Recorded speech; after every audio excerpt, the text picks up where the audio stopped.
Salut à tous, j'espère que vous allez bien. Alors cette petite vidéo qui a pour thème manifester la puissance.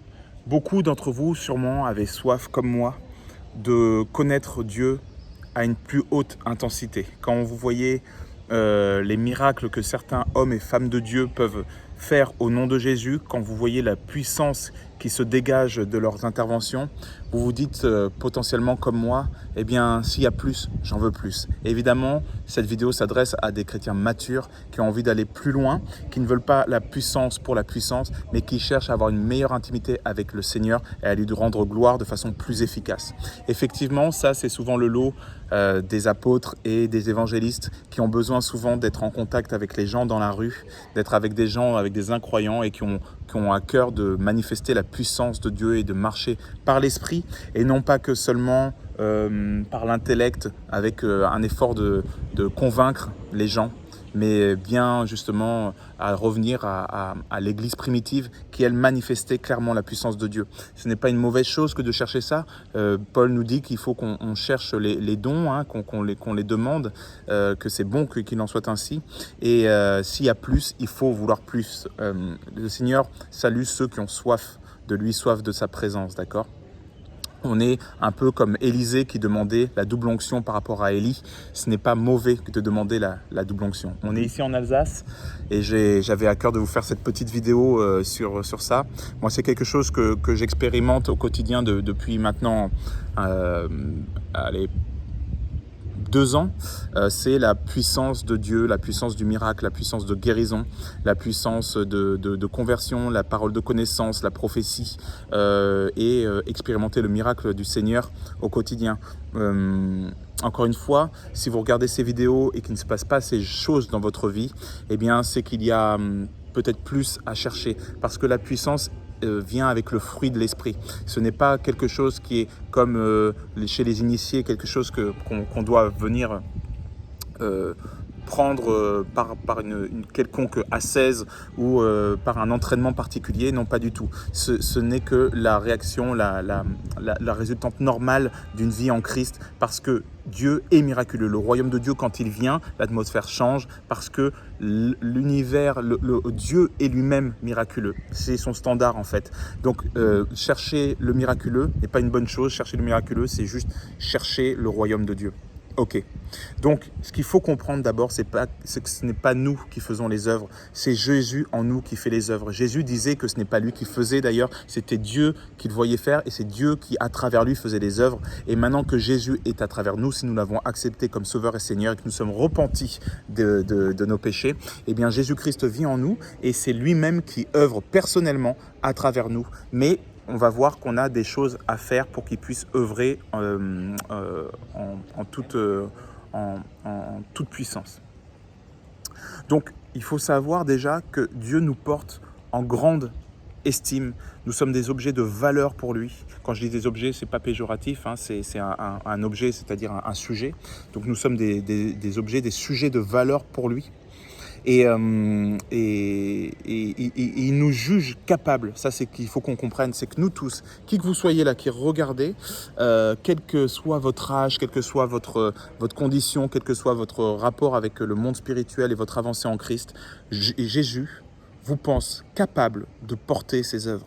Il vous a jugé capable. C'est pour ça qu'il est mort pour toute humanité et qu'il n'a fait acception de personne, c'est-à-dire qu'il n'a mis personne de côté pour délivrer ses dons et ses miracles, d'accord ? Tout le monde est capable de le faire, même un enfant de 7 ans. Il n'y a pas de souci. Donc, c'est autre chose qui rentre en compte pour pouvoir manifester la puissance que notre personne, j'ai envie de dire, naturelle. Ce qu'il faut comprendre aussi, c'est que nous ne sommes pas le contenu. Nous sommes le contenant, d'accord ? Le contenant, le contenant, c'est-à-dire, imaginez un vase n'est pas le contenu. Si vous mettez de l'or dans un vase, même si ce vase n'est pas très solide, c'est pas grave, il y a quand même de l'or dedans, et celui à qui appartient cet or va respecter ce vase de grande manière parce qu'il a mis son or dedans. Nous sommes le contenant de la grâce. La grâce, c'est ce que Dieu voit. C'est pour ça que nous sommes vus comme parfaits. C'est pour ça que nous sommes dignes de porter la puissance, parce que nous sommes un contenant fait pour. Il nous a fait à son image, donc il nous a fait capable de porter sa puissance. Mais nous ne sommes pas la puissance, nous ne sommes pas la grâce, nous ne sommes pas Jésus, mais Jésus vit en nous. Donc, Dieu nous porte en grande estime à cause de notre contenu et pas du contenant que nous sommes. Le contenant que nous sommes, c'est la vieille chair, c'est le vieil humain. Évidemment, ce contenant-là, il est plus qu'imparfait, mais ce qu'il contient est parfait, à condition qu'on porte Christ en nous. Donc, celui qui est convaincu de son inutilité, en tant qu'homme et en tant qu'humain non né de nouveau, fait bien. Mais celui qui est convaincu de son inutilité quand il contient Dieu, c'est-à-dire qu'il est né de nouveau, lui fait une grave erreur. Il insulte même l'œuvre de Dieu. C'est comme dire à un maître peintre, imaginez, vous allez voir Leonardo da Vinci, vous allez devant sa Joconde et tout à l'époque, et vous lui dites, écoute, ton œuvre est incroyable.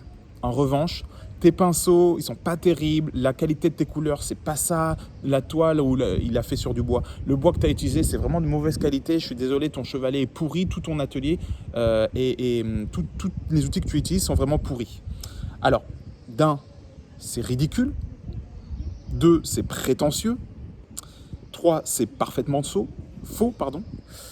et faux, et quatre, c'est insultant.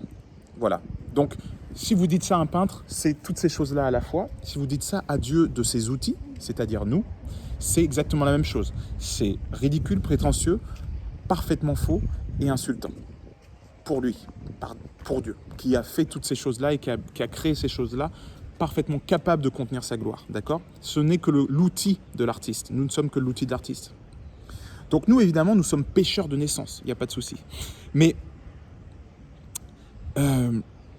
on sait que le salaire du péché, c'est la mort spirituelle notamment, mais aussi la mort physique, et avec tout ce qui suit, c'est-à-dire la maladie. Et généralement, malheureusement, plus notre péché est grave, moins on s'en rend compte, plus on s'enfonce dedans et moins ça nous pose de problèmes, moins la conscience s'accuse. C'est comme si la conscience était anesthésiée, l'esprit était rabougri, était mis de côté, et au fur et à mesure, il y a moins de nous et plus de l'ennemi à l'intérieur de nous. Donc on peut dire plus de Satan par exemple. Donc il est évidemment inutile de penser qu'on peut régler le prix du péché seul, qu'on peut régler le péché seul. Essayer par nos propres forces de régler ça dans notre vie, c'est impossible. Mais il faut comprendre que le péché, c'est le problème, le seul problème de l'humanité.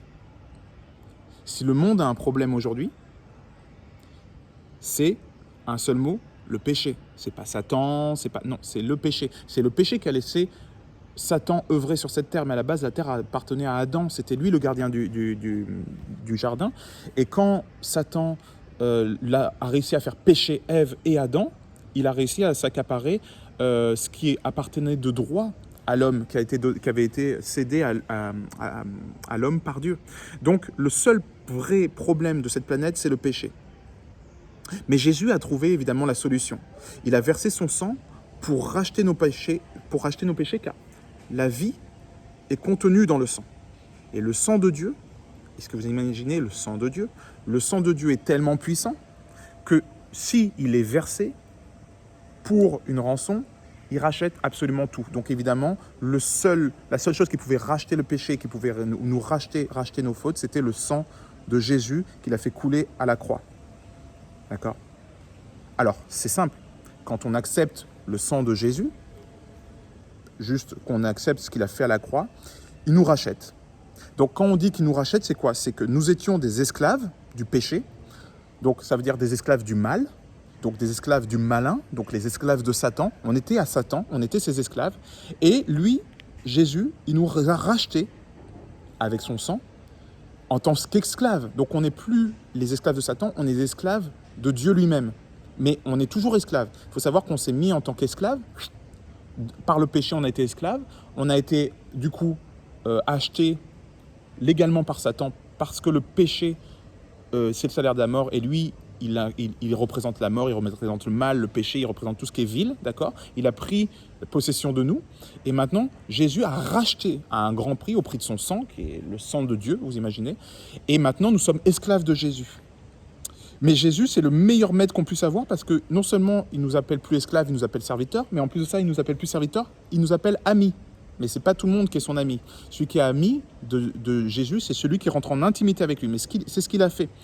Le péché nous avait séparés. Le péché avait séparé l'humanité d'avec Dieu. Et le sang de Jésus a recréé le pont entre Dieu et l'humanité. D'accord ? C'est ce qui s'est passé. Donc là, ça c'est l'évangile que nous prêchons ici. Donc quand on voit le prix énorme, excessif que Jésus a payé à la croix, c'est que non seulement en tant qu'humain, il s'est humilié, il a obéi jusqu'à la mort et il a été torturé, il est mort à la croix, il a versé son sang, mais en plus de ça, il était Dieu, donc il s'est abaissé du troisième ciel où il habitait, de toute la gloire dans laquelle il habitait, au milieu de ses anges, il s'est abaissé à devenir un humain, d'accord ? Un humain, ça fait caca, ça rôde, ça pue, c'est un humain, tu vois, il faut rentrer déjà dans une carcasse d'humain.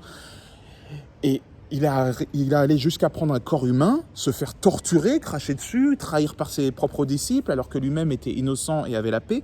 Et il a versé le sang qu'il contenait, c'était le sang de Dieu. Est-ce que vous savez que le sang de Jésus a été retrouvé ? On a vu qu'il y avait 24 autozones femelles et un autozone mâle. Ça veut dire qu'il n'avait que, en tout cas, il n'avait qu'un autozone mâle, c'est-à-dire que son sang n'était déjà pas le même que nous tous, d'accord ? Nous sommes censés en avoir du côté de la mère autant que du côté du Père, et lui, il n'en avait qu'un du côté du Père. Donc ça montre à quel point le sang de Jésus avait quelque chose de surnaturel. Mais nous qui avons la révélation, nous savons à quel point c'est surnaturel.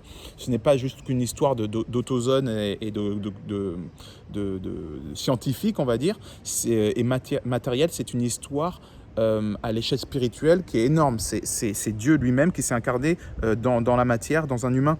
Donc, en faisant ça, il a recréé le pont. Et ça, c'est ce miracle. Donc là, on est toujours sur comment manifester la puissance de Dieu, d'accord ? Il faut comprendre ça pour comprendre vraiment la suite. Qu'on soit d'accord sur l'évangile qu'on prêche ici. Donc, quand on voit le prix que Jésus a payé pour chacun d'entre nous, se croire inutile est un des mensonges les plus grossiers que vous puissiez dire. Donc c'est sûrement le mensonge qui va être le plus recherché par l'ennemi dans votre vie. Donc se croire inutile, c'est croire qu'on n'est pas capable de faire quelque chose. C'est insulter l'œuvre de Dieu. C'est comme si la Joconde disait « t'es pas capable de me peindre, je vais partir parce que t'es un peu moyen ». Tu vois ce que je veux dire ? Donc nous devons nous soumettre à la volonté de Dieu, cette volonté de faire de nous des êtres parfaits à son image. Et évidemment, encore une fois, croire qu'on peut se sauver par des bonnes œuvres ou par une bonne conduite ou par l'obéissance à l'enseignement, c'est tomber dans la religion. Si on pense que c'est ça qui nous sauve, c'est d'obéir à ce que dit la Bible, obéir à ce que dit Jésus, obéir à ça, obéir à ce que dit le pasteur, on se trompe, c'est pas ça qui sauve. Ce qui sauve, c'est le sang de Jésus qui a coulé à la croix, point barre. À partir de ça, tout le reste est hors évangile et c'est de la religion. Et là, Satan s'immisce. On lit dans Jean 3,17. « Car Dieu n'a pas envoyé son Fils au monde pour condamner le monde, mais afin que le monde soit sauvé par lui. » Vous voyez que Jésus, il n'est pas venu pour juger le monde. Il n'est pas venu ici pour être juge du monde. Là, ce sera plus tard au jugement dernier. Mais pour l'instant, il est venu sur terre pour nous sauver. Point. C'était son rôle. Il est venu non pas pour condamner le monde, mais afin que le monde soit sauvé par lui. Donc croire qu'en suivant les règles que Jésus a données, c'est ça qui nous sauve, non, ça ce serait être sous la loi. Ce qui nous sauve, c'est juste la grâce. La grâce, c'est un cadeau immérité que Jésus a donné. Quiconque croit en lui est sauvé. Quiconque comprend ce qu'il a fait à la croix, qui croit qu'il est le Fils de Dieu, qu'il est mort et ressuscité, est sauvé. Il n'y a pas besoin d'être baptisé, il n'y a pas besoin d'être même de ne plus pécher, il n'y a pas besoin d'être une bonne personne. D'accord ? Vous êtes sauvé à ce moment-là. Maintenant, celui qui accepte le sang de Jésus n'est plus sous la condamnation du péché, mais il est sauvé. Jésus nous a rachetés en tant qu'esclaves, mais il a fait quelque chose de fort. Il nous a achetés en tant qu'esclaves par le prix de son sang. Donc à partir du moment où tu es racheté par Jésus, tu es sauvé, ok ? Mais il a fait plus que ça. Il nous a sauvés. Et là, on a fait, bon, je suis votre esclave, qu'est-ce que je dois faire ? Il a fait, je te libère. Quoi ? Ouais, je te libère. Maintenant, tu es libre. Tu es complètement libre. Tu es libre face à ton ancien maître, le diable, et tu es même libre face à moi. Je te rends libre. Je te rends un citoyen libre complètement. Maintenant, tu es un citoyen du royaume. Là, on se dit, ok. Mais qu'est-ce que je dois faire ? Jésus te dit, rien. Mais si tu veux, moi j'ai besoin de gens pour m'accompagner, j'ai besoin d'associés pour mon plan. Mon plan, c'est de sauver l'humanité. de racheter les esclaves et de les rendre libres. Donc si toi, tu veux faire cette chose-là avec moi à mes côtés, eh ben, tu es bienvenu. Et là, on se dit, ok. Donc, pourquoi on commence à obéir aux commandements de Dieu, à suivre Jésus dans ses commandements, non pas pour être sauvé, mais tout simplement parce qu'il nous a libérés et que maintenant Dieu lui-même nous appelle amis et veut être notre associé. Et c'est la chose qu'on peut faire avec lui, ok ? Est-ce que vous avez déjà vu le film Django ? Moi, j'ai trop aimé ce film-là, même si je regarde de moins en moins les films du monde, mais Django, c'était l'histoire d'un esclave qui a été racheté par un chasseur de primes. Le chasseur de primes, en gros, il l'a racheté parce qu'il sentait que Django était une bonne personne. Et quand il a racheté Django, Django est devenu libre et Django s'est dit, bon, ben, je vais m'en aller. Mais l'autre lui a dit, écoute, moi, je ne veux pas que tu sois mon esclave, mais si tu veux être fidèle à ta dette, si tu veux m'aider, moi, je te donne la liberté, je te donne les armes pour y arriver, et tu pourras... je mets un peu plus de contraste parce qu'il commence à faire tard ici, de notre côté en Alsace. Alors, juste, hop là, voilà, ça va être mieux. C'est moins bonne qualité de vidéo, mais au moins, on me voit mieux. Donc, Django, c'est ça, c'est un esclave qui est libéré. Et ce que le chasseur de primes faisait, c'est que lui-même, il allait chasser ceux qui faisaient du mal aux gens, d'accord ? Notamment, il voulait libérer les esclaves. Et il a fait de Django, celui qui était esclave, quelqu'un de libre pour être son associé, pour aller lui-même libérer les esclaves. Si vous ne connaissez pas cette histoire, c'est que Django lui-même, qui est donc cet esclave, lui, son but, c'était d'aller sauver sa femme, qui était elle-même esclave quelque part. Donc, le chasseur de primes lui a dit, ok, si toi, tu m'aides en tant que chasseur de primes à à chasser les méchants, eh bien moi je t'aiderai à récupérer ta femme, à récupérer ta famille, on va dire, ok ? D'accord, donc ça c'est le film Django au cas où vous ne l'avez pas vu. Donc quand nous sommes pardonnés de nos péchés, nous sommes devenus libres et nous avons maintenant le choix, c'est deux choses. Soit on choisit de se séparer du péché, et ça va demander de l'action.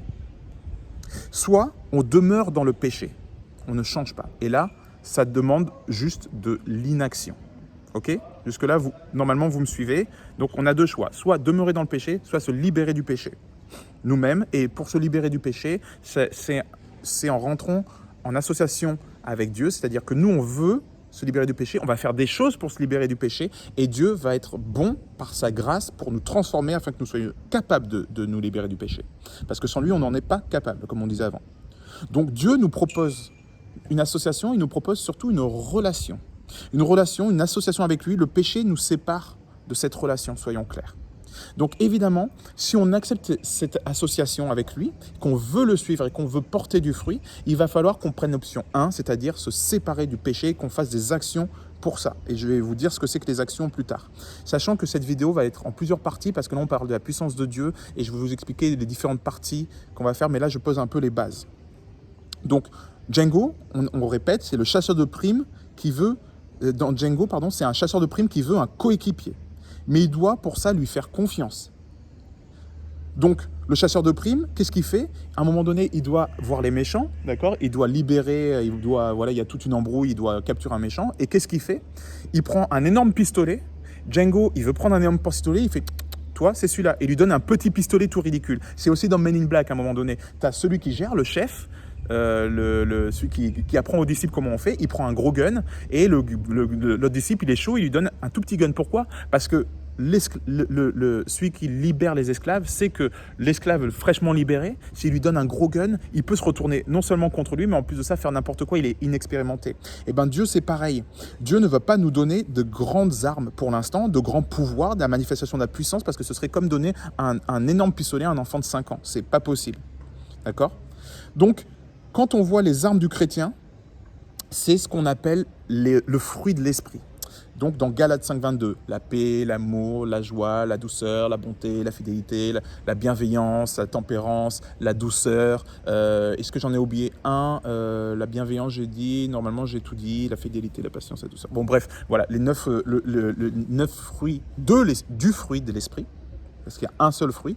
Quand tu cultives ce fruit, il y a 9 dons de l'esprit, entre guillemets, il y a 9 fruits qui vont naître, c'est-à-dire la paix, la joie, voilà. Donc tout ça, ça vient quand on a le fruit de l'esprit, quand le Saint-Esprit vient en nous et qu'on le cultive et qu'on porte du fruit. Ces fruits nous rendent tout simplement capables de remplir la mission correctement. Donc, l'esclavagiste, il donne un petit pistolet à Django, sachant que lui, il en a un gros, pour que Django puisse être capable de l'aider, d'être efficace pour la mission, mais pour l'instant, il lui donne qu'une petite responsabilité dans la mission. Et c'est exactement la même chose avec nous en termes de puissance. On lit dans Hébreux 13, 21, « Que Dieu vous rende capable de toutes bonnes œuvres pour l'accomplissement de sa volonté. » Donc là, on est d'accord que c'est œuvrer. Django, quand il lui donne le pistolet, il lui dit pas « Reste avec ce petit pistolet et assieds-toi dans le fauteuil et regarde-moi faire. » Non, il lui dit « Maintenant, tu viens avec moi et tu tires quand il faut tirer. » Voilà. Donc, c'est important de comprendre, encore une fois, qu'il y a l'inaction et l'action. Si vous êtes inactif, vous allez demeurer dans le péché. D'ailleurs, le fruit, la plupart du temps, d'inactivité quand on est en Christ, c'est souvent dans les églises, c'est qu'on retourne dans le péché, on retourne dans nos anciennes conditions. Mais quand on prend les armes du fruit de l'esprit, une des choses qu'on voit le plus vite se manifester dans notre vie, c'est qu'on s'éloigne du péché et le péché a beaucoup moins d'emprise sur nous. Donc, œuvrer.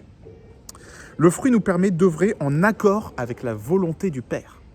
Donc, la clé, c'est d'agir, d'être en action, d'œuvrer, mais pas tout seul, pas en pensant que ça va être bien, pas parce que on pense que... Non, avec la volonté du Père, en étant sûr que c'est la volonté du Père de faire ça.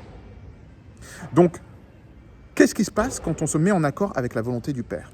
On lit dans 1 Jean 5, 14. Et c'est ici la confiance que nous avons en Dieu, que si nous demandons quelque chose selon sa volonté, il nous exauce. La confiance en Dieu, c'est quoi? C'est que si nous demandons quelque chose en accord avec sa volonté, il nous exauce. Donc, la première chose qu'on voit comme fruit quand on s'associe à Dieu dans sa volonté, c'est qu'il nous exauce. Django, quand il prend le pistolet, s'il suit le chasseur de primes dans sa mission, qu'est-ce qu'il va faire, le chasseur de primes? Il va aider Django à retrouver sa femme. C'est dans la mission.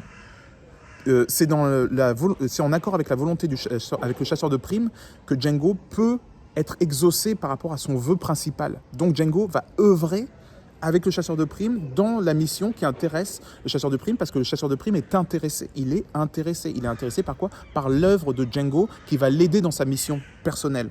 D'accord? Donc la clé pour voir la manifestation de la puissance de Dieu, c'est de chercher sa volonté avant toute chose. Donc ce que je disais, c'est ça, c'est que Django, il a été fidèle avec ce petit pistolet. Donc le chasseur de primes lui en a donné ensuite dans l'histoire un plus gros, des plus gros. Il a même pu s'habiller, il a amené chez le tailleur pour qu'il se prenne un chapeau, une veste et tout. Et il a dit maintenant que tu n'es plus un esclave, tu es un chasseur de primes, il va falloir t'habiller en tant que tel.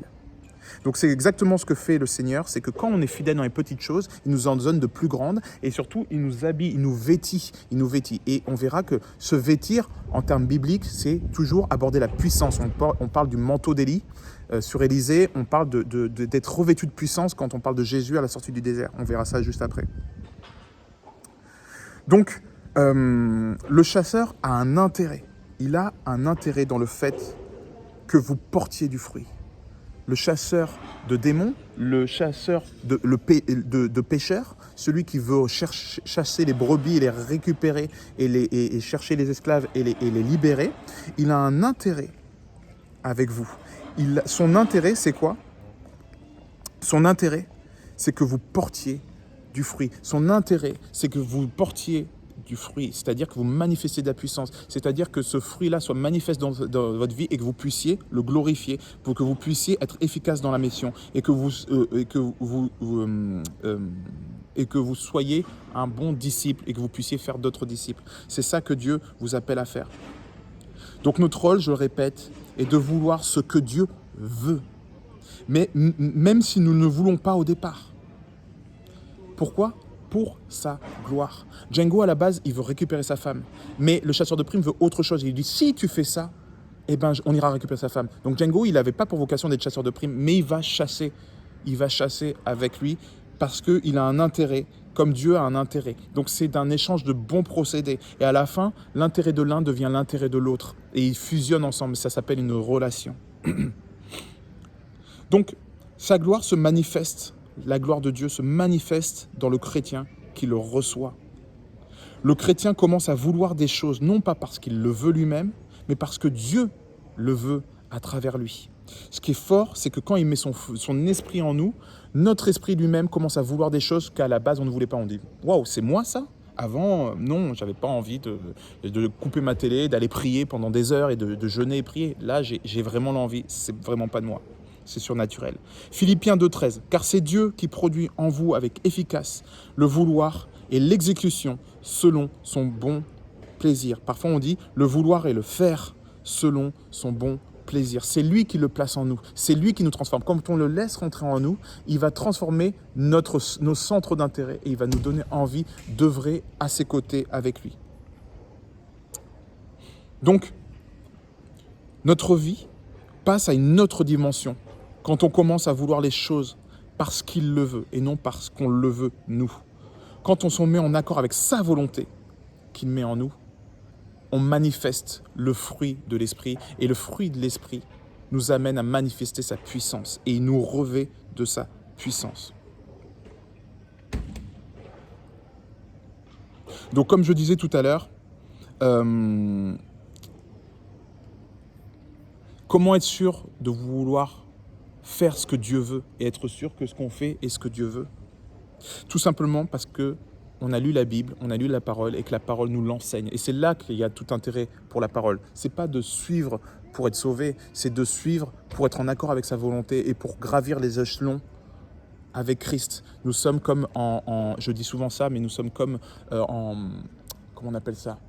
En entretien d'embauche avec Christ, notamment pour cette vie, mais aussi pour la vie future. Mais nous sommes en entretien d'embauche et jusqu'où nous voulons aller dans l'association avec Christ. C'est ça que nous sommes censés faire et c'est la Bible qui nous l'enseigne. Si je n'ai pas envie de faire quelque chose qui est dans la volonté de Dieu, eh bien, je dois le désirer quand même parce que Dieu le veut et que je veux passer à une autre dimension comme Dieu veut que je passe à une autre dimension.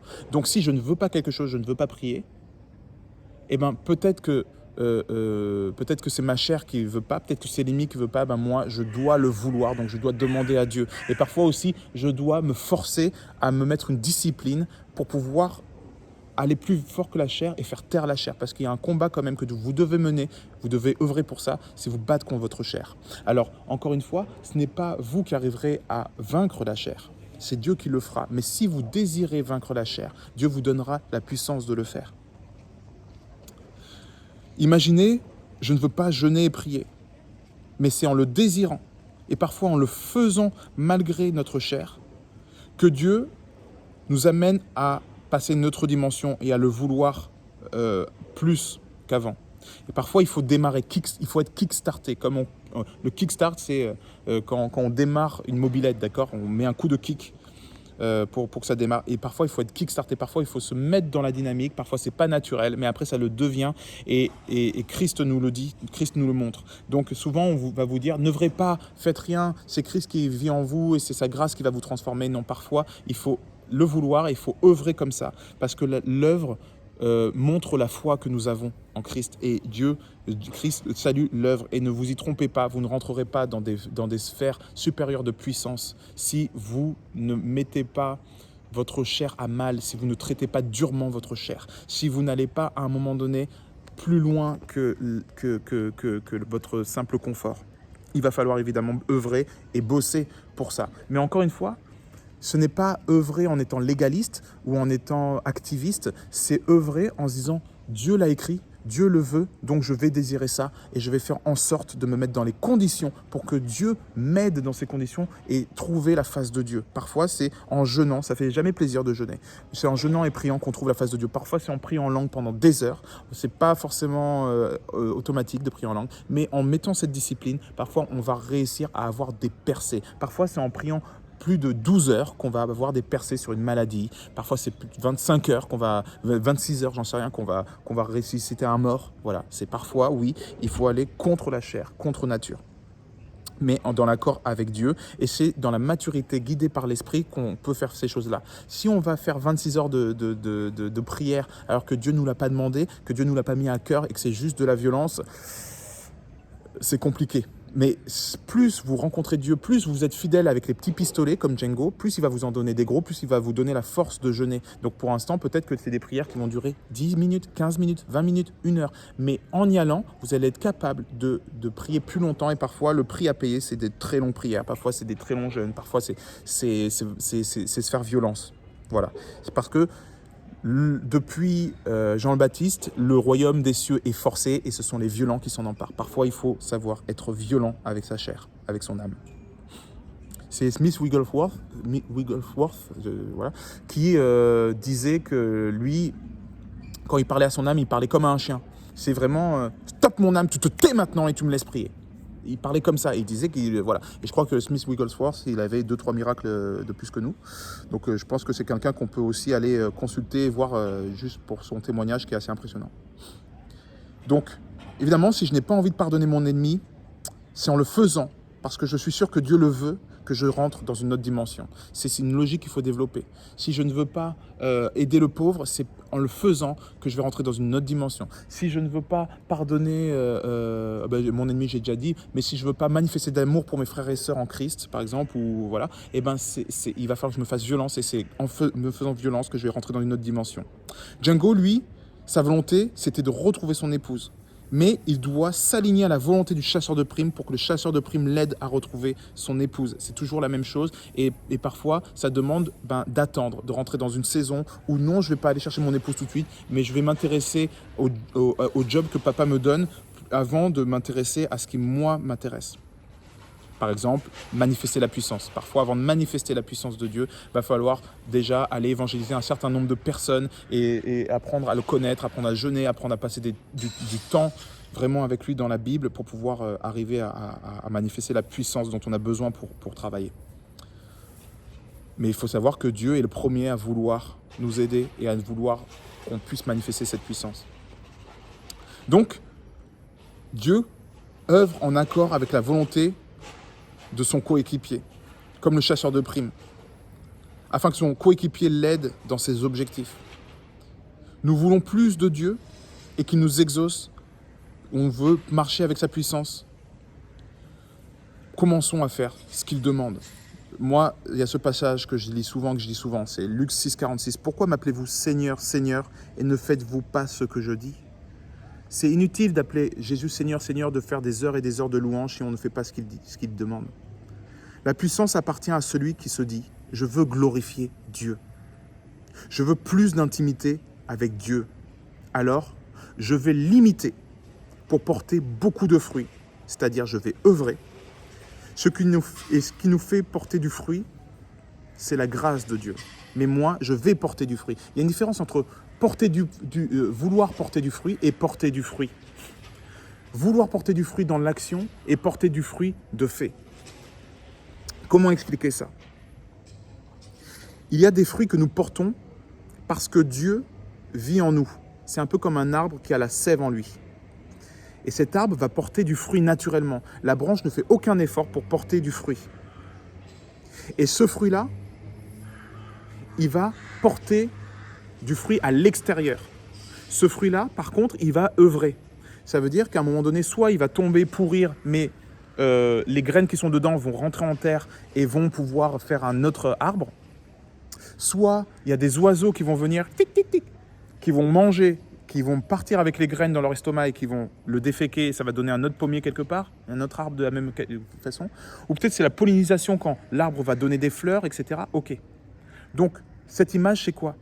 C'est que nous, et l'image des abeilles et des oiseaux, ce seraient les anges de Dieu, d'accord ? Nous portons du fruit, de l'amour, de la paix, de la joie, de la bienveillance, tout ça parce qu'on a accepté Christ, et ça c'est automatique. Mais il faut le laisser œuvrer, d'accord ? Il faut puiser dans l'eau, il faut être arrosé. Donc être arrosé, c'est lire la Bible, être arrosé, c'est faire des œuvres en Christ, faire des bonnes œuvres, d'accord ? Donc ça va permettre à la sève de mieux couler, de porter de meilleurs fruits. Mais ces fruits-là, quand on les a, il faut en faire quelque chose. Et comment on en fait quelque chose ? En association avec les anges, avec Dieu, avec des frères et sœurs, on va pouvoir planter ces graines et se multiplier et faire d'autres disciples. Elle est claire l'image ? Donc il y a porter du fruit de façon automatique par la grâce, et il y a porter du fruit par la volonté de projeter nos graines loin et de semer. C'est pour ça que nous sommes des semeurs. C'est pour ça que Dieu nous appelle, nous fait la parabole du semeur et tout, c'est que nous sommes censés semer aussi dans la tête des gens, dans le cœur des gens, dans l'esprit des gens, la parole de Dieu. Ça s'appelle donc évangéliser.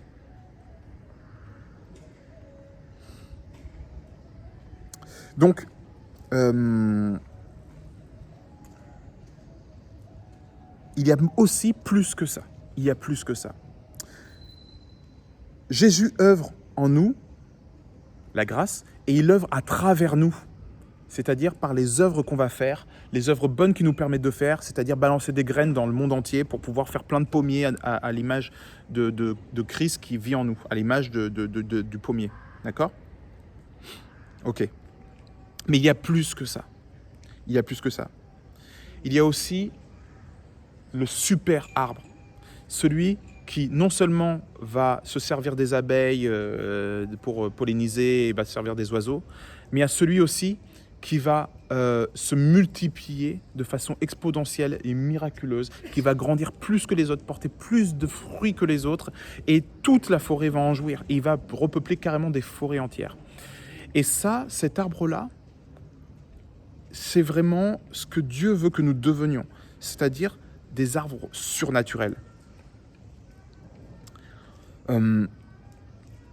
Ça veut dire que cet arbre-là, quand il accepte d'être en accord avec la volonté de la sève, de l'ADN qui lui est donné, quand il s'abreuve bien, qu'il se nourrit bien, qu'il s'étend bien, et qu'il prend bien le soleil et qu'il se met bien proche de la rivière pour pouvoir être abreuvé, d'accord ?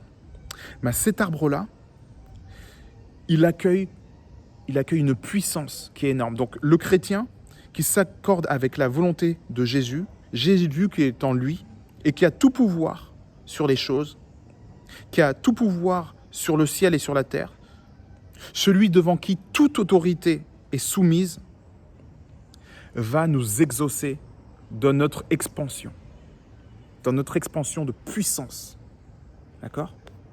Donc ça, c'est celui qui veut vraiment polliniser, qui se dit « Waouh, je porte du fruit, c'est bien, je lâche 2-3 graines, c'est bien, mais maintenant je veux coloniser une forêt entière. Là, je veux y aller et je veux être en accord avec celui qui m'a donné la première graine et qui lui-même était un super arbre. Et ben, je veux moi-même devenir un super arbre. Eh bien, on a la possibilité de le faire et ça, c'est ce qu'on va appeler manifester la puissance de Dieu. Matthieu 28, 18, on lit « Et Jésus s'approchant leur parla. En disant, toute puissance m'est donnée dans le ciel et sur la terre. Allez, faites de toutes les nations des disciples. Toute puissance lui est donnée sur le ciel et sur la terre. Tout, c'est beaucoup. Tout, c'est beaucoup. Tout, c'est tout. C'est chaque poussière, chaque planète, chaque brin d'univers, chaque entité, chaque être vivant est soumis à son autorité. Et il dit que lui, allez-y, n'ayez pas peur, et faites des disciples avec ça. Waouh. Quel que soit le combat, d'accord ?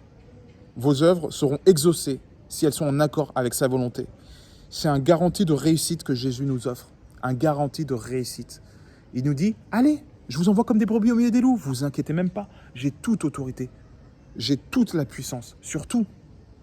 Donc on a une garantie. Celui qui comprend ça va avoir une autre mentalité, va avancer en puissance.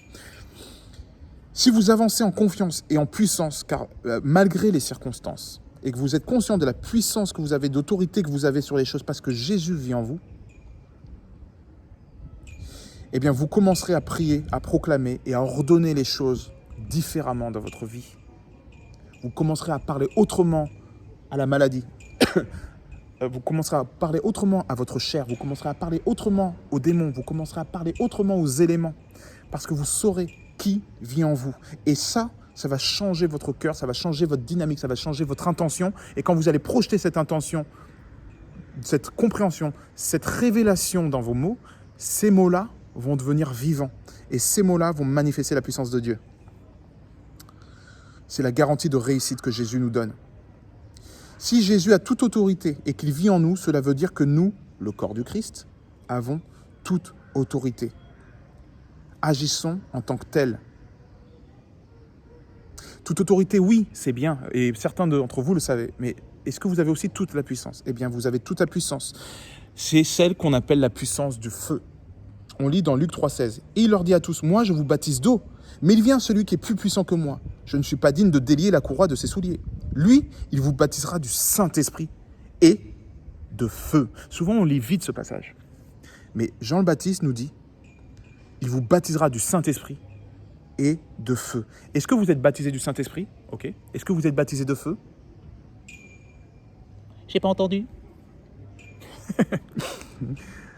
Luc 3,16. Il leur dit à tous, moi je vous baptise d'eau, Acte 1,8. Mais vous recevrez une puissance, le Saint-Esprit survenant sur vous. Et vous serez mes témoins à Jérusalem, dans toute la Judée, dans la Samarie et jusqu'aux extrémités de la terre. Ma question est, est-ce que vous avez reçu cette puissance, oui ou non? Est-ce que vous manifestez dans votre vie les fruits d'une puissance? Je ne vous dis pas, est-ce que vous êtes, vous dormez mieux? Est-ce que vous avez moins de rhume? Non, je vous demande si vous avez de la puissance. Et quel genre de puissance? Je ne vous demande pas si vous avez réparé un mal de dos en priant pour la personne. Je vous demande si vous aviez ressuscité un mort, si vous avez vu un paralytique se lever, si vous avez vu un globe oculaire qui était absent se recréer dans l'arcade. Ça, c'est la puissance de Dieu. Je ne dis pas qu'il y a une hiérarchie dans la puissance de Dieu. Ce que je veux dire, c'est qu'il y a plein de façons de manifester la puissance de Dieu, et la puissance de Dieu est vaste. Et on n'en connaît pas, évidemment pas encore toutes les extrémités. Mais cette puissance est disponible, elle est là maintenant, aujourd'hui sur Terre. Elle est dans le ciel, elle est aussi aujourd'hui sur Terre, en nous, prête à être exprimée. Mais ça demande certaines conditions pour être exprimée. Comme l'arbre doit avoir certaines conditions pour porter du fruit rapidement, du bon fruit, du fruit sucré, et pouvoir polliniser une bonne partie, pour pouvoir bien grandir, etc. Il doit être près d'une source d'eau, il doit avoir des racines étendues, il doit puiser tous les jours, il doit être bien ensoleillé, il doit avoir des branches saines, il ne doit pas avoir de maladie, etc., etc. Donc, on va voir ça. Sommes-nous baptisés de la puissance du Saint-Esprit et sommes-nous baptisés de la puissance du feu de Dieu? Jésus, dans le désert, on lit qu'il est entré en obéissance, rempli du Saint-Esprit et conduit par le Saint-Esprit. Donc, il était rempli du Saint-Esprit en rentrant dans le désert et il était conduit par le Saint-Esprit en allant au désert. Ok.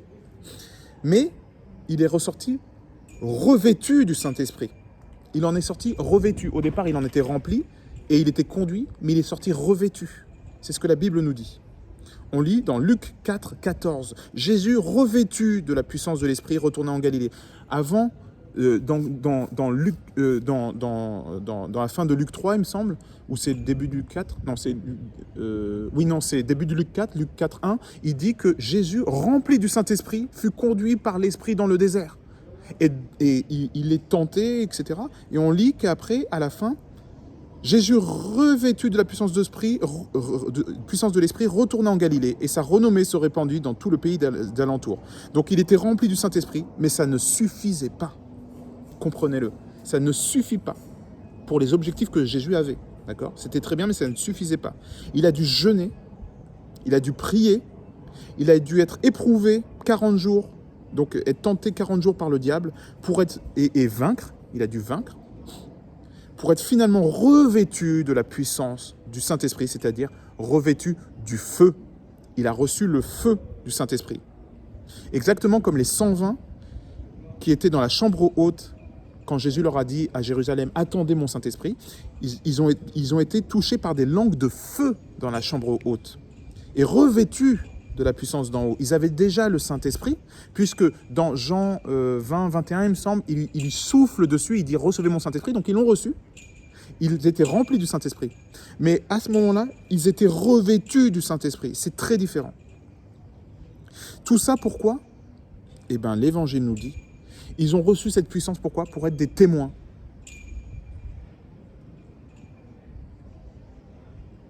C'est tout. Je ne vais rien rajouter. Pour être témoins. Pour évangéliser, pour être des évangélistes.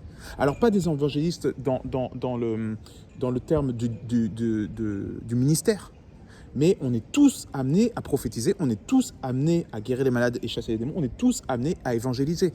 Et le plus important est d'évangéliser. Nous sommes des témoins. C'est la chose la plus importante. Donc si on vous dit de ne pas évangéliser et que vous n'évangélisez pas, que vous ne parlez pas de Christ autour de vous, vous perdez du temps. Il y a plein de choses qui sont importantes, mais si vous ne faites pas ça, il vous dira, pourquoi m'appelez-vous Seigneur, Seigneur, et ne faites-vous pas ce que je dis? Je vous ai revêtu de puissance pour être mes témoins jusqu'aux extrémités de la terre. Bon, je le répéterai encore et encore. Et partagez ça, c'est important. Partagez-le à l'oral et partagez cette vidéo s'il le faut. Donc, si nous ne témoignons pas de puissance d'en haut. À quoi faire d'avoir les armes pour faire une mission que nous ne sommes pas avec laquelle nous ne sommes pas en accord. Ça ne sert à rien de donner un plus gros pistolet à Django s'il ne le suit pas. Il va lui donner un petit pistolet. Et le peu qu'il lui a donné, il va même le reprendre s'il n'est pas capable de faire des bonnes œuvres avec. Hein, c'est la parabole du talent.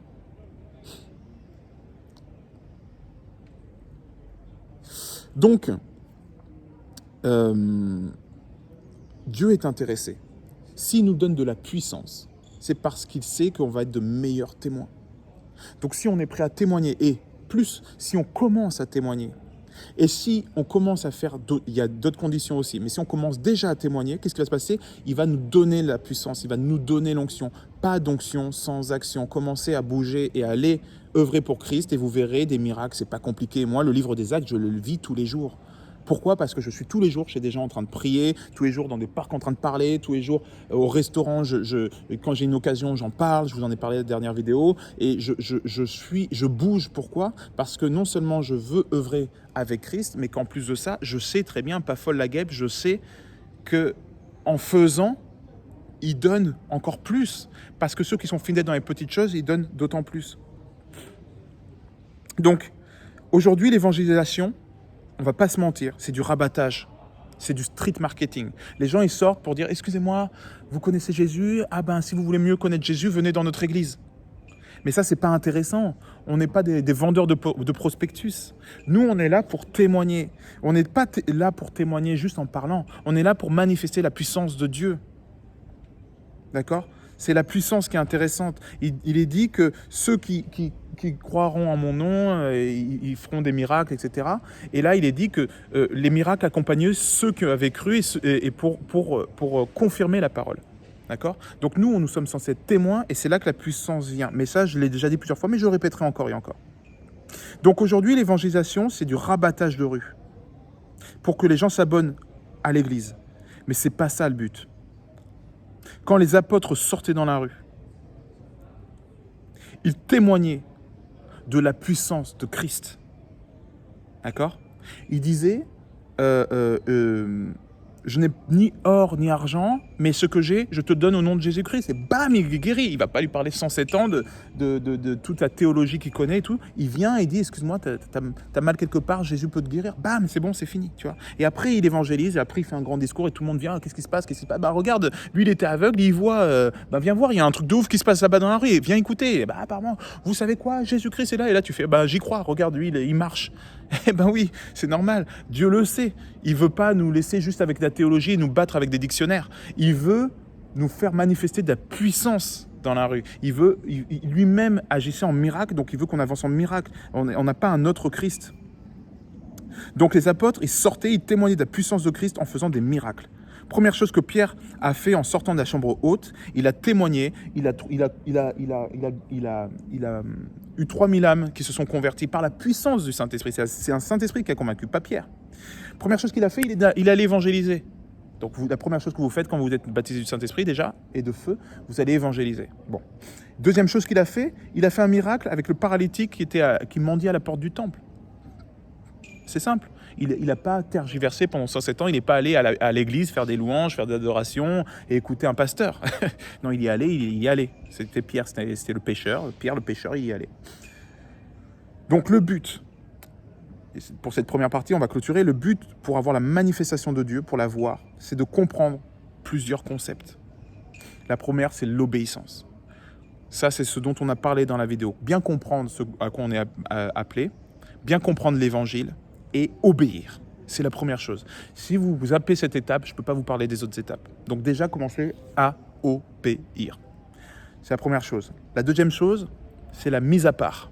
La mise à part, c'est Jeûne et prière, la mise à part, c'est trouver des moments de solitude. La mise à part, c'est se retirer du monde. La mise à part, c'est parler en langue, c'est-à-dire c'est se mettre à part, être comme un voyageur sur cette terre, mais retourner au royaume de Dieu, se mettre à part du monde. Ok, on en parlera à la prochaine vidéo. Troisième, c'est connaître le cœur de Dieu. Si nous ne connaissons pas, si nous n'expérimentons pas, si nous ne goûtons pas à quel point Dieu est bon, si nous ne voyons pas à quel point Dieu est bon, si nous ne connaissons pas le cœur du Père qui veut se révéler à nous, quel bon papa nous avons, nous allons passer à côté de la puissance manifeste de Dieu. Qu'est-ce qui fait que la puissance tombe sur quelqu'un? C'est quand il comprend ce que Dieu veut, qui est Dieu et quel est son cœur. Quand tu sais quel est le cœur de la personne, tu peux t'associer à lui. Quand tu ne comprends pas son cœur, tu dis « je ne comprends pas trop », tu ne peux pas t'associer à lui. Mais quand tu sais quel genre d'amour il a pour le paralytique, quel genre d'amour il a pour celui qui est dans la détresse, quel genre d'amour il a même pour son ennemi, à partir de ce moment-là, la révélation tombe dessus et la puissance de Dieu te tombe dessus. Quatrième point, chercher sa face. Et on ne fera pas l'économie de chercher sa face. Et ça, chercher sa face, ça a un prix. J'en ai déjà parlé à certaines vidéos. Mais parfois, chercher sa face, ça demande de passer quelques heures à le chercher vraiment. Lire, chercher sa face dans la Bible, chercher sa face dans des hommes et des femmes de Dieu, dans des témoignages, chercher sa face dans la prière et dans le jeûne, chercher sa face et développer cette soif. Et un autre point important, c'est la mise en mouvement. La mise en mouvement, c'est quoi? C'est œuvrer, c'est agir. Pourquoi Pierre a marché sur l'eau? C'est parce que quand Jésus a dit « viens », il est allé marcher sur l'eau. Donc Jésus nous dit « viens ». Mais si on ne met pas un mouvement, ça ne sert à rien. Il faut mettre en mouvement. C'est ça la foi. La foi, c'est du mouvement. C'est je crois, donc j'œuvre. Montre-moi ta foi sans les œuvres. Moi, je te montrerai les œuvres. Je te montrerai ma foi par les œuvres. Je répète, montre-moi ta foi sans les œuvres. Moi, je te montrerai ma foi par les œuvres. Qu'est-ce qui est le plus efficace? Ce n'est pas dire moi j'ai foi, j'ai foi, j'ai foi. Je te montre que j'ai foi. Regarde comme j'ai foi. Non, non, non. C'est dans l'action que je vais dire « Waouh, tu as vraiment la foi, toi ». Donc, la mise en mouvement est extrêmement importante pour voir le cœur de Dieu. Je prie pour vous, pour que vous ayez plus soif du Seigneur, plus soif de sa puissance, pour que vous ayez soif d'être des témoins, pour que vous ayez des cœurs de témoins, des cœurs pour l'évangile, comprendre l'évangile et avoir tellement la notion de waouh, à quel point c'est impressionnant ce que Dieu veut, qui est Dieu, que vous n'aurez pas d'autre choix que de crier dans les rues qui est Dieu. Alors crier dans les rues, encore une fois, c'est pas non plus avec un panneau, l'Apocalypse, ça c'est souvent catastrophique. Non, crier dans les rues, c'est-à-dire dès que vous avez une occasion, vous la prenez. Parlez de lui en toute occasion. Je ne vous dis pas de sortir dans la rue tous les jours parce qu'il y a beaucoup de confusion par rapport à mes vidéos, par rapport à ça. Mais sortir dans la rue, faire des sessions, c'est bien. Ça, c'est la mise en mouvement. C'est important de mettre sa foi en mouvement, ok. Mais être des témoins, c'est quoi? C'est regarder l'œuvre, regarder ce qui est digne de témoignage et le diffuser au plus grand nombre avec tous les moyens qu'on a. Ça peut être Internet, ça peut être juste la parole, ça peut être en écrivant des livres, ça peut être en créant une mission pour les enfants, pour les CSA, ça peut être dans nos familles, ça peut être en voyageant voilà, ça peut être en se mettant vraiment en danger, en faisant ce qu'on appelle des Luc 10, c'est-à-dire aller comme dans Luc 10 justement, dans les villages, chercher des hommes de paix, etc. Mais c'est... En fait, moi, je prie vraiment pour que vous ayez ce cœur de mise en action. Si vous n'avez pas ce cœur-là de rechercher Dieu, ça va être compliqué, je pense, dans les temps qui vont arriver. Vous n'êtes pas sans savoir. Moi, je ne regarde plus les trucs de complot, etc. Mais ça fait un moment que je sais que ça va partir en vrille. Et je crois qu'on n'est pas loin que ça parte vraiment en vrille. Ce n'est pas pour faire peur. Mais ceux qui, justement, seront dans cette logique de se dire, moi, je ne vais pas chercher ce qui va se passer pour faire des stocks de légumes. Non, moi, je vais chercher la face de Dieu. Pourquoi? Parce que si vous avez Dieu, il a toute puissance sur tout. Il multiplie les pains. Donc, si c'était en temps de famine et que tu n'as qu'un sac de riz dans ton placard, avec Dieu, tu en as 10 000 des sacs de riz. Tu vas ouvrir ton placard et tu vas voir ton frigo plein et ton placard plein. Pourquoi ce serait difficile pour lui? Il le fait. Il l'a fait maintes et maintes fois. Donc, il n'y a pas à chercher à faire des stocks, il y a à chercher à connaître celui qui pourvoit. Oui, mais il y a une famine, les hôpitaux sont fermés, imagine, s'il y a une maladie, si ça. Mais cherche celui qui peut guérir tout le monde. En fait, cherche celui qui a toutes les solutions. Il est la carte joker pour absolument tout. Donc, je pense que se concentrer sur ce qui va arriver, se concentrer sur autre chose que la solution, c'est rater complètement la cible. Ayez à cœur de le chercher, ayez à cœur de rentrer en puissance, ayez à cœur de savoir comment manifester la puissance de Dieu pour être de bons témoins, ayez à cœur de devenir comme Christ. Parce qu'il a dit, vous ferez des œuvres plus grandes que moi encore. Mais ça, c'est pas juste parce qu'à un moment donné, l'onction va tomber sur toute chair et tout le monde va se mettre à faire des actions de ouf. Genre, wow, il sort des lasers de ses yeux. Non, c'est pour l'épouse. Il vient chercher une épouse sans tache ni ride. Donc pour l'instant, on doit être émondé, on doit être cleané, on doit être nettoyé, on doit être brisé parfois. Mais ça n'arrive que si on cherche la face de Dieu. Il ne nous brisera que si on demande d'être brisé. Moi, je demande constamment à Dieu, Dieu, brise tout ce qui ne va pas en moi, brûle de ton feu tout ce qui a besoin d'être corrigé. Pourquoi je demande ça? Pourquoi je fais des prières aussi vénères? Parce que je veux manifester la puissance de Dieu afin d'être un de ses témoins fidèles. Et c'est même pas pour être enlevé. Je sais que je serai enlevé, il n'y a pas de souci. Ma soif, elle est au-delà. J'ai passé le stade de est-ce que je serai sauvé? Est-ce que je serai enlevé? Je sais que je serai enlevé. Maintenant, ma soif, c'est est-ce que je vais pouvoir être un bon associé sur cette terre? Donc vous devez, j'espère que vous aurez soif de manifester la puissance de Dieu, de pouvoir imposer la main aux malades, et les malades soient guéris, de pouvoir revenir de chacune de vos missions en disant « Waouh, même les démons nous sont soumis ». Avec la joie en plus. Tout ça avec la joie, que vos problèmes ne soient même plus des problèmes. Parce que celui qui est sauvé, ne soyez pas heureux que les démons vous soient soumis, mais réjouissez-vous que votre nom est inscrit dans le livre de vie. Si ton nom est inscrit dans le livre de vie, qu'est-ce que tu en as à faire d'un cancer? Déjà, Dieu peut te l'enlever, parce que c'est le genre de choses qu'il fait, tu vois. Mais en plus de ça, tu as la foi, tu es heureux, tu sais où tu vas. Tu vois ce que je veux dire? Alors c'est facile de dire ça, ouais, mais toi, tu n'as pas de cancer, tu n'as pas de ci, ça. Je ne suis pas en train de dire, réjouis-toi d'avoir un cancer. Pas du tout, et ça ne vient pas de Dieu. C'est un combat qui est horrible, qui est atroce, et il faut prier pour ça. Mais ce que je veux dire, c'est que si tu as un cancer et que tu as Dieu avec toi et que tu manifestes sa puissance de Dieu, tout ça, à un moment donné, même ça, même la mort ne t'effraie plus. Même la maladie ne t'effraie plus. Et tu avances et voilà. Et attention, je ne dis pas que tous les hommes de Dieu ne meurent pas d'une maladie de ci et ça. Peut-être que moi je peur d'un cancer, hein, qui sait, j'en sais rien. Moi je proclame que non, mais je proclame la bonne santé sur moi tous les jours. Ok? Mais ce que je veux dire, c'est que moi, la seule chose qui m'effraie, c'est de perdre mon salut. Le reste, c'est que du bonus aujourd'hui. Donc comme je suis sauvé, comme mon nom est inscrit dans le livre de vie, maintenant mon but, c'est d'être le meilleur témoin, avec le meilleur équipement possible pour pouvoir œuvrer et manifester ma foi du mieux que je puisse. Parce que ma foi, je l'ai. Je sais très bien que je crois en Dieu. Je sais très bien qui est Christ. Je sais très bien voilà, je n'ai plus de doute. Par contre, moi, ce qui me saoule, c'est quand je prie pour quelqu'un et que je lui impose les mains et qu'il n'est pas guéri. Ou quand je parle à quelqu'un et que son cœur ne vibre pas. Parce que le Saint-Esprit ne manifeste pas sa puissance à ce moment-là. Moi, ce qui me saoule, c'est quand je vois un mort, que je prie pour lui, qu'il reste mort. Voilà, moi j'en suis à ce stade-là, c'est de vouloir manifester la puissance et d'avoir faim de manifestation de cette puissance.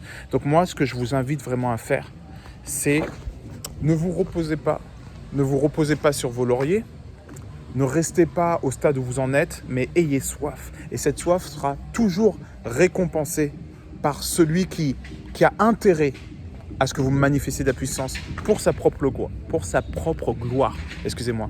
Regardez, je suis dans Colmar. J'aime trop les bâtiments. Moi, ça m'inspire vachement pour le dessin.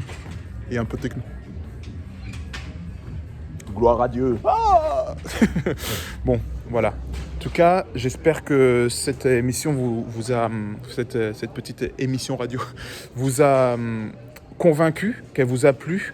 Moi, ce que je souhaite vraiment, c'est que ces vidéos, je les fais pas pour me dire « Ah, j'ai fait une vidéo de plus ». Moi, les vidéos que je fais, c'est toujours avec dans le cœur l'espoir que ça va servir à quelqu'un et que quelqu'un va avoir le déclic et va aller plus loin après ça. J'ai tout gagné si vous réagissez si vous agissez après cette vidéo. Donc c'est vraiment ce que je vous souhaite, c'est de rentrer dans l'action et de vous préparer. C'est la meilleure préparation anti-complot, anti-pénurie, anti-crise que vous pouvez avoir. C'est de commencer à marcher comme un fils et une fille de Dieu, à mieux connaître votre Seigneur, à plus marcher dans l'esprit. Et pour ça, il va falloir donner plus de temps de prière, plus de lecture de la Bible, plus de recherche de lui, et commencer à changer ses centres d'intérêt, moins d'Instagram, moins de Facebook, mais plus de Dieu, plus de comment faire pour manifester, pour plus de puissance, comment faire pour être un meilleur témoin. Et commencer à vous réunir entre frères et sœurs, à faire des communions fraternelles, commencer à vous réunir en petits groupes. Moi, je suis en Alsace, là, ils ont loué une petite salle, enfin, on leur prête une petite salle là, d'une association, et ils se réunissent tous les vendredis, c'est génial. Commencez à faire ça et commencez à voir comment on peut grandir en Christ, comment on peut manifester plus de Christ, comment on peut rentrer en obéissance, comment on peut faire ça.